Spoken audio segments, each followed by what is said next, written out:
Christmas Day for sports reporters and sports anchors. I mean, we've been waiting for this and preparing for this countdown to kickoff. I've probably said that phrase, those 3 words, a million times in the past 3 weeks. So it's finally here.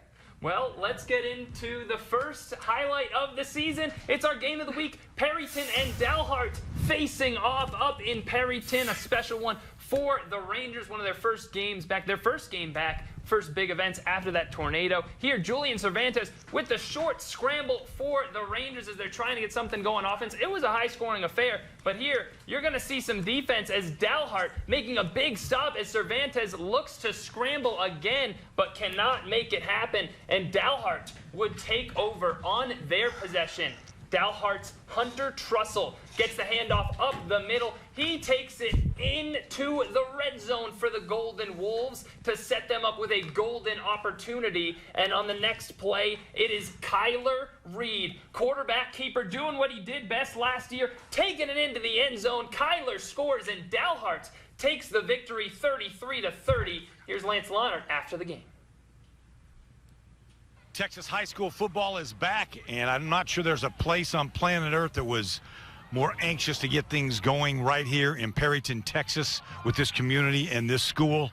Obviously, on June 15th, they were hit by a tornado that devastated this place, and 3 people passing away. The youngest, an 11-year-old that you guys are going to honor this year by wearing a decal. But we have with us tonight Cole Underwood, head coach of the Perryton Rangers. Your first head coaching experience. Tell us about it, Cole.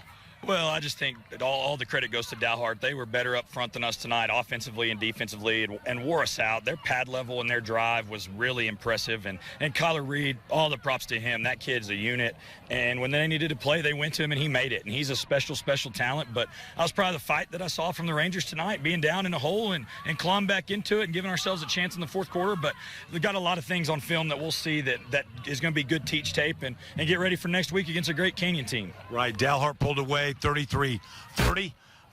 Cole, you had the community come out tonight, and your assistant coaches, your players. Can you take us into what to them tonight? Oh, I think it was huge. I've said it a couple times. I think it's kind of a return to normal for us. I think that with what we had happen this summer is unspeakable things. Nobody ever plans for anything like that. And to get back to a Friday night underneath the lights and in a special community and a historic rival with Dalhart, a former district opponent, I think it was huge to get back. And I think that we put a product on the field to be proud of. Just got to grow a little bit. Yeah, Perryton, like I said, it was 33-30. Dalhart, really close game.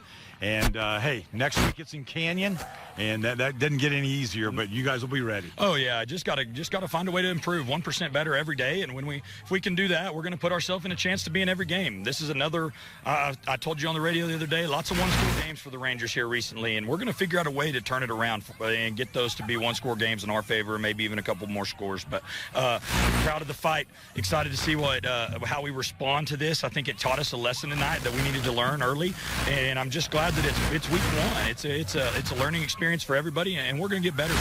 Special night here in Perryton. Like I said, the first game since the tornado. Thanks so much, Coach, for coming on with us.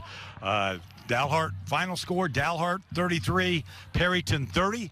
Let's toss it back to the wrap-up where we have the fearsome foursome back there in Riley, Preston, KJ, and Alyssa.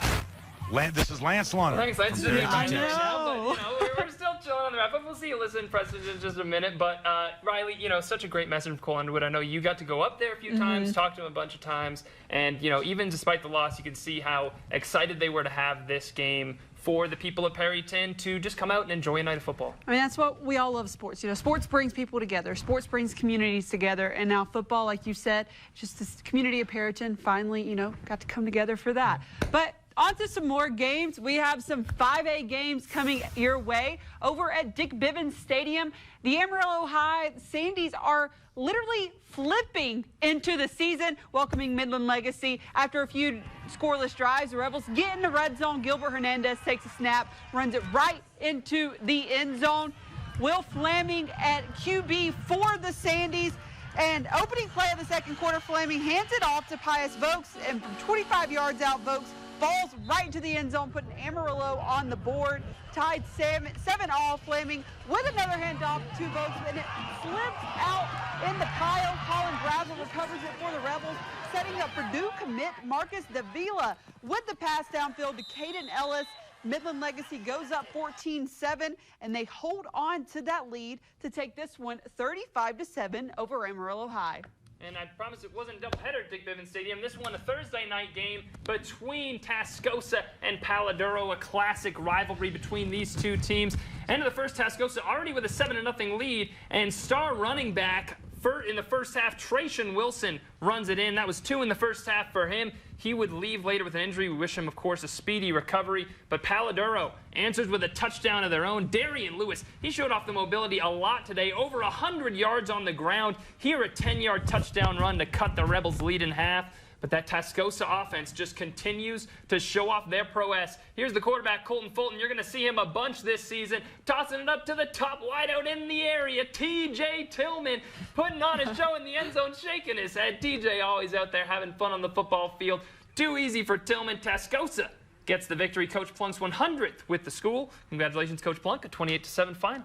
I mean, you always just have to have fun there, Tillman. But out in Hereford, it was a battle of the cattle. It was a big Caprock win last year, much closer this time around. A long grind out of a game. In the first, Caprock's Willie Davis blows this play back in the backfield. Huge tackle for a 5-yard loss. New head coach Rowdy Freeman loves it. The White Faces forced to punt. Next Caprock possession is Carlos Gonzalez breaking free. That's a huge touchdown run from the senior speedster. Caprock strikes first. They miss the extra point, go ahead 6-0, but Hereford answers. Brylan Lopez takes the handoff up the middle. He gets in, and the White Faces take this one 34-20. Well, Riley, a bunch of great games, obviously in 5A, but plenty more to get to on the wrap-up. Alyssa, Preston, you guys have a bunch coming, right? Yes, the rest of the fearsome foursome over here, that was some good 5A action we had going on. I know, Lance, I really appreciate that shout-out, the fearsome foursome. What a fun name. That was great 5A action. We have all the rest of the games coming up on the wrap-up. Stay tuned for a 3A, 2A, 1A. Stay tuned. We'll be right back on the wrap-up.